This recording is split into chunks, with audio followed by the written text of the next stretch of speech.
रेवा रेवा नाहीये का? तुम्ही दोघी तिला आतमध्ये विसरलात की काय? रेवा नाही आमच्या बरोबर. अच्छा, तुम्ही दोघंच आहात इथे. इतके दिवस या दारामागे काय आहे हे जाणून घेण्यात गेले. खूप दुर्लक्ष केलंय सगळ्यांनी या खोलीकडे. पण तुम्ही दोघांनी बघा, मस्त वापर करून घेतला या खोलीचा. नशीब उघडलं म्हणायचं. रोमिला, अनय अनय चल, आपल्याला उशीर होतोय.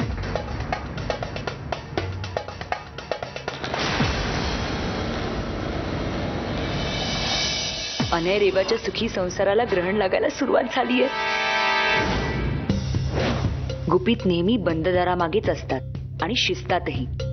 पदार्थ करणाऱ्याला वास येत नसला तरी घरभर तो पसरल्याशिवाय राहत नाही. या बंद दारामागे आधी काय होतं हे वाड्यात कुणाला नसेलही माहिती. पण आता या दारामागे काय घडणार आहे हे मात्र प्रत्येकाला कळेल. कारण त्याची धग सोसावी लागणार आहे रेवाला. बिचारी रेवा.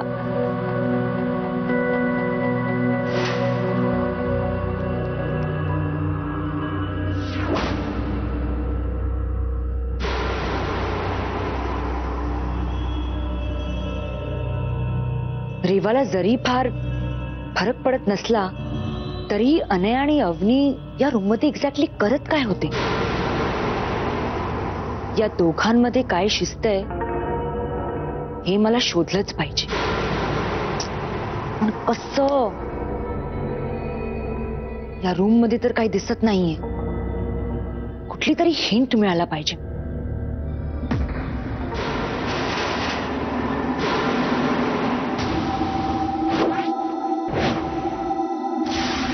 हे काय पडलं इथे?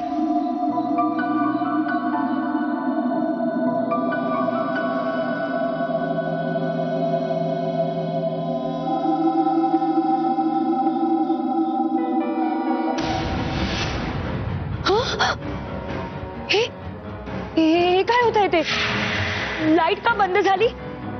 सुमित्रा देवी, तुम्ही आहात का इकडे? प्लीज प्लीज, मी रोमिला. तुम्ही मला ओळखलं नाहीत का? सुमित्रा देवी, मी रोमिला. या भूताटकी रूम मध्ये राहायला नको. मी जाते इकडून.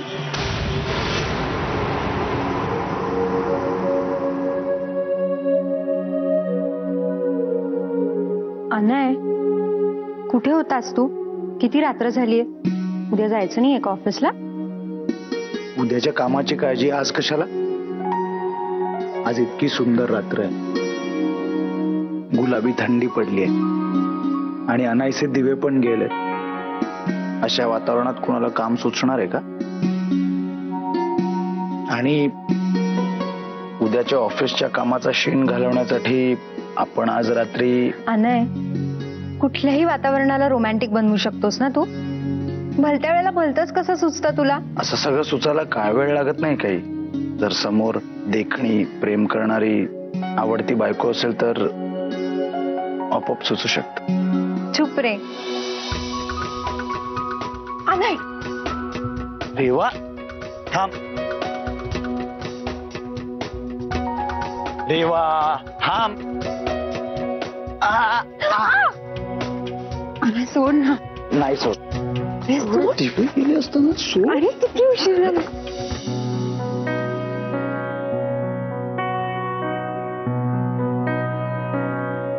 आज रात्रभर लाईट्स येणार नाहीयेत हेच सांगायला मी आले होते. पण इथे तर दिवाळी साजरी होते. आणखी मेणबत्त्या हव्यात का? अगं नाही, ठीक आहे.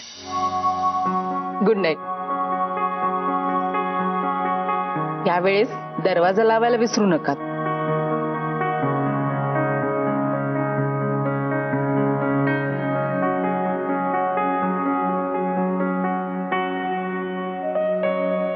बघितलंस, आईनी सुद्धा चिडवलं मला.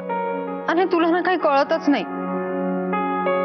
अगं पण रेवा, जे आईला कळलं ते तुला अजून कळतच नाहीये. त्याचं काय? बास आता मस्ती. झोप आता बघू. ठीक आहे, मी झोपतो. उद्यापासून तुझ्या वाटेला आलो नाही तर चिडचिड करू नकोस. मी कशाला चिडचिड करू? तू माझ्या वाट्याला आला नाहीस ना तरी मी येईन. रोज येईन ऑफिसमध्ये तुला भेटायला, तुझ्यासाठी टिफिन करून येईन, तुझ्यासाठी छान छान पदार्थ बनवून घेऊन येईन आणि स्वतःच्या हाताने भरवीन तुला. अगदी रोज, कळलं? तेव्हा हम्म? किती बोलतेस ग तू. हा?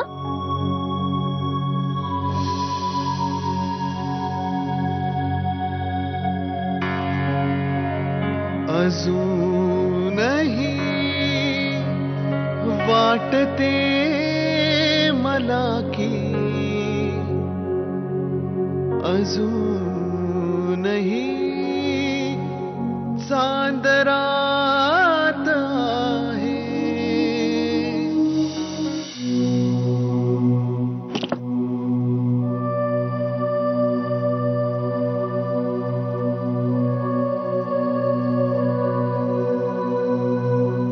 भैरवा, या घरावरचं संकट कधीच टळणार नाही का? एकेका संकटाला परतवून लावताना पार थकून गेलोय बघा आम्ही. गेली 25 वर्ष हेच अहोरात्र सुरू आहे जी. अजून किती वर्ष भैरवा, अजून किती वर्ष? आऊसाहेब, आऊसाहेब, तेव्हा मी निघतोय. खूप उशीर झालाय मला. रात्री जेवायला उशीर होईल. माझ्यासाठी थांबू नकोस. चला. अमेराजे, थांबा. तुम्ही वाड्याबाहेर पाऊल टाकणार नाही. आजची वेळ सरनोबतांसाठी चांगली नाहीये जी. आज तुम्ही कुठेही जाणार नाही. हे काय बोलताय आऊसाहेब? अहो, आज महत्वाचं प्रोजेक्ट सुरू होणार आहे ऑफिसमध्ये आणि वाड्यातली सगळी अनिष्ट संपली आहेत ना. मग आता कशाला विनाकारण काळजी करताय? मला काहीही होणार नाहीये. अनयराजे, तुम्ही ऐकलं नाही आमचं? आज तुम्ही कुठेही जाणार नाहीत. इथेच थांबणार आहात, रेवाजवळ. काय करू हिच्याजवळ थांबून? आऊसाहेब, मला घरात थांबून काम नाही करता येणार. मला जायलाच हवं. अनयराजे, तुमच्या जीवावरचा धोका फक्त कमी झालाय. सूर्यकांत, तुम्ही तरी यांना समजवा. आज यांचं घराबाहेर पाऊल टाकणं म्हणजे संकटाला आमंत्रण देण्यासारखं आहे. अनय, आऊसाहेब इतकं सांगतायत तर ऐक. चांगल्या कामासाठी निघालेल्या एकाही माणसाला आजपर्यंत त्यांनी कधी अडवलेलं नाहीये. आणि आज जर ते अशा सांगतायत तर मला वाटतं तू जाऊ नयेस.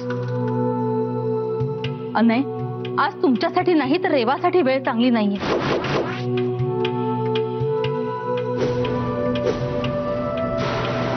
घडणारं अरिष्ट हे रेवासोबत घडणार आहे.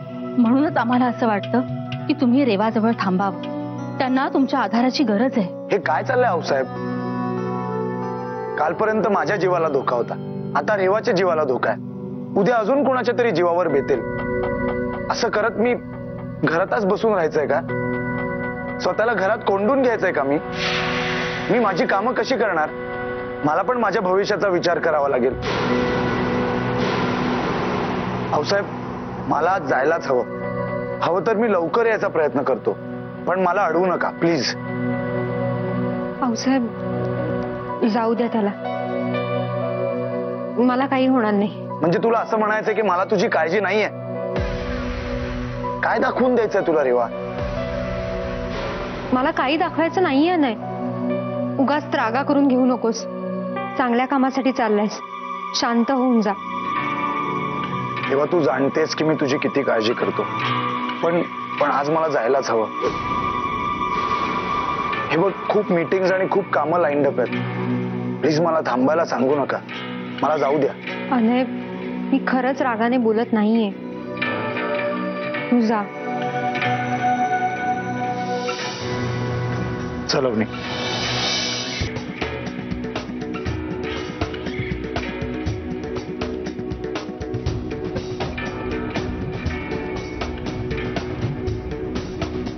अनयराजे, खरंच खरंच आत्ताची वेळ सरनोबतांसाठी चांगली नाही जी. आज त्यांचं घराबाहेर पाऊल टाकणं म्हणजे संकटाला आमंत्रण देण्यासारखं आहे. अनय, आज तुमच्यासाठी नाही तर रेवासाठी वेळ चांगली नाही. रेवा का लक्ष कुठायची तुमचं? आत्ता तुम्ही गरम भांड उचललं असतं बघा.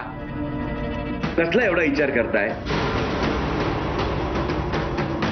अम्मा बोलले त्याचा विचार करताय ना? रेवा का ते बघा, आजपर्यंत त्यांचं भविष्य खोटं ठरलं नाही बघा. त्यांनी सांगितलं ना तर काळजी घ्यायला हवी. तुम्ही जा इथून, तुम्ही आराम करा. मी बघतो काय करायचं ते. म्हटलं नको गुंडप्पा दादा, मी आणायसाठी शिरा करते, तो झाला की जाते. रेवा, आता तुम्ही आमचं ऐकणार आहात का जी? तुम्ही रूम मध्ये तुमच्या दिसला नाहीत म्हणून तुम्हाला शोधत आम्ही इकडे आलो. अहो किती दगदग करणार आहात अजून? आज तुम्हाला स्वतःच्या डोळ्यात तेल घालून जपायला हवं जी. साहेब, मला तुमची काळजी कळते, पण अनय माझ्यावर रागावून गेलाय आणि तो काही खाणार नाही. मला तिथे जावंच लागेल आणि मी सुद्धा त्याच्याबरोबरच जेवीन. रेवा, तुम्ही अनय राजेंची किती काळजी करता हो? जरा स्वतःचीही काळजी घेत चला. आम्हाला माहितीये जी, अनय राजे जेवल्याशिवाय तुमच्या तोंडात घास सुद्धा घेणार नाही तुम्ही. ठीक आहे, जा, पण एकट्या जाऊ नका. गुंडप्पांना बरोबर घेऊन जा आणि लवकरात लवकर या. आम्ही वाट पाहतोय.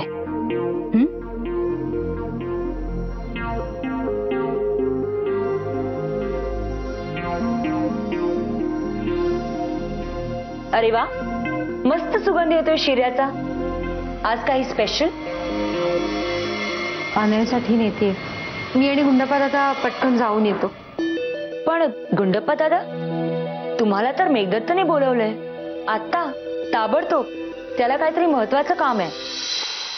आता तुम्ही एकच वेळी 2 ठिकाणी कसे असणार? रोमिला का आधी पहिला टिफिन पोहोचवतो, मग जातो की त्यांच्याकडे. महत्वाचं काम आहे गुंडप्पा दादा, आणि जर तुम्ही असं केलं तर त्यांना काय वाटेल? त्यांच्या शब्दाला काही किंमत नाहीये का? हे बघा, तुम्ही आता ताबडतोब त्यांच्याकडे जा आणि मग त्यानंतर तुम्ही आपला डबा बाबा पोचवा. आणि एवढासा डबा पोचवायला 2 माणसं कशाला? काय रेवा? गुंडप्पा दादा, मी जाईन एकटी. रेवा का? गुंडप्पा दादा, तुम्ही नका काळजी करू, मी खरंच जाईन एकटी. तुम्ही जा.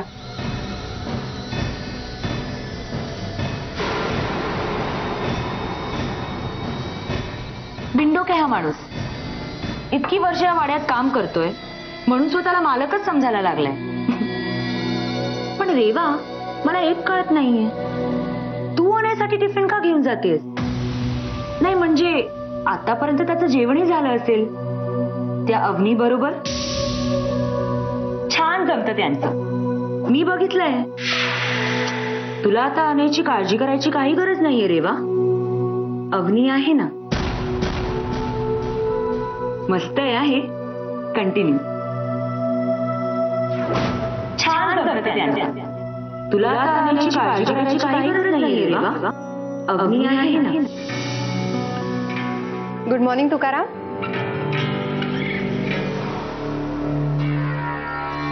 Good morning madam.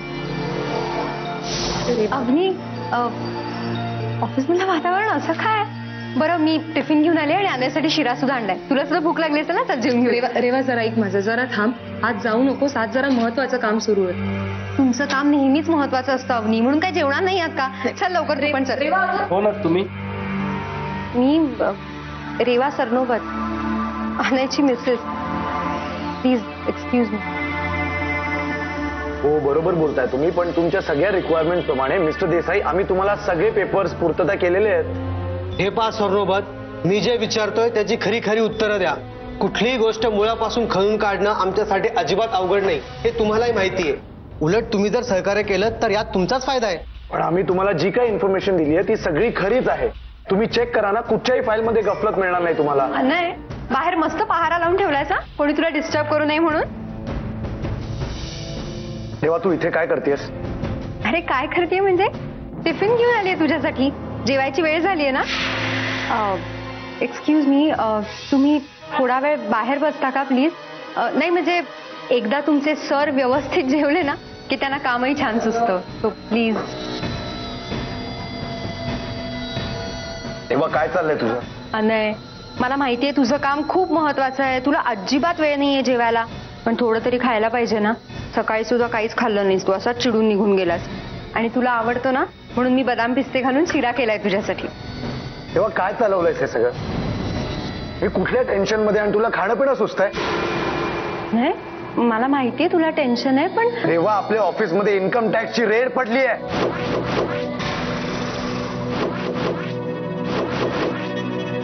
या लोकांनी मला सकाळपासून शांतपणे विचार करायला सुद्धा वेळ दिलेला नाहीये. आणि तू हे काय घेऊन बसली आहेस. आणि तू बाहेरची परिस्थिती बघितली होतीस ना. मग तेव्हा तुला अंदाज नाही आला आत काय घडलं असेल म्हणून. हा इथे काय घेऊन आलीस जेवण. जर ही सिच्युएशन हाताबाहेर गेली तर काय होईल कल्पना आहे तुला. हे आवर. हा घेऊन जाय सगळं आवर. अनहे, अरे हे बघ शांत हो. मला कळतंय तुला टेन्शन आहे पण तू कशाला काळजी करतोयस. म्हणजे आपलं काहीच चुकलं नाही मग आपण काय वापरायचं. तू शाळेत मुलांना ऐकवते ते सुविचार इथे ऐकवू नकोस मला. हा मी त्या परिस्थितीत नाहीये. शाळा बंद. Get out.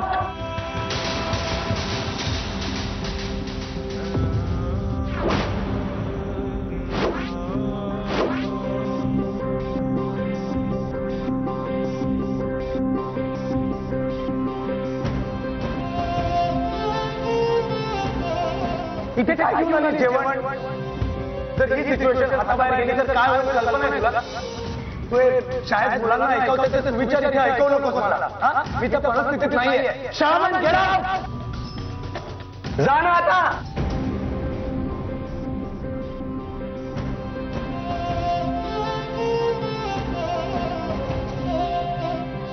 आणि ऐक आता इथे जे काय घडलं ना ते घरी सांगायची गरज नाहीये. जा आता.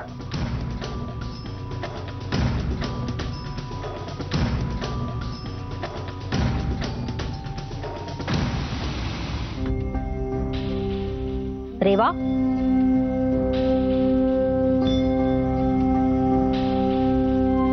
तुम्ही इतक्या लवकर कशा काय जेवायला.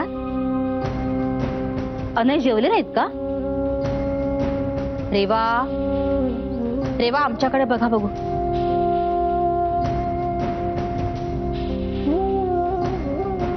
रेवा तुमच्या डोळ्यात पाणी. रडताय का जी तुम्ही. अहो बोला की हो. आमचा जीव म्हणजे अगदी टांगणीला लागलाय बघा. काही नाही साहेब. अहो अनय कामात खूपच बिझी होता म्हणून जेवता नाही आलं त्याला. रेवा तुम्ही कधीही खोटं बोलत नाही आणि खोटं बोलणं तुम्हाला जमतही नाही. आणि तुम्ही जरी खोटं बोलत असला तरी तुमच्या डोळ्यातलं पाणी खरं बोलतंय की हो. काय झालं. अनय राजेंना आम्ही फोन केला होता तोही त्यांनी उचलला नाही. काहीतरी घडलंय मात्र खास. साहेब अनयच्या ऑफिसवर इन्कम टॅक्सची रेड पडली.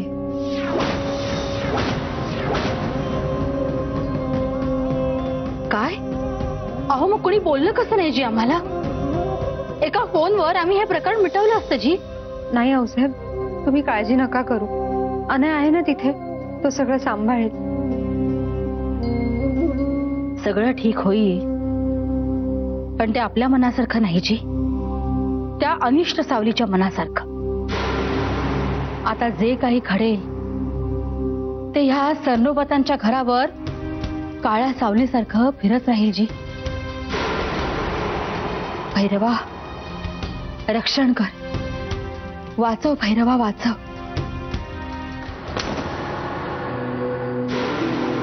काय झालं. चला बघूया. हो या.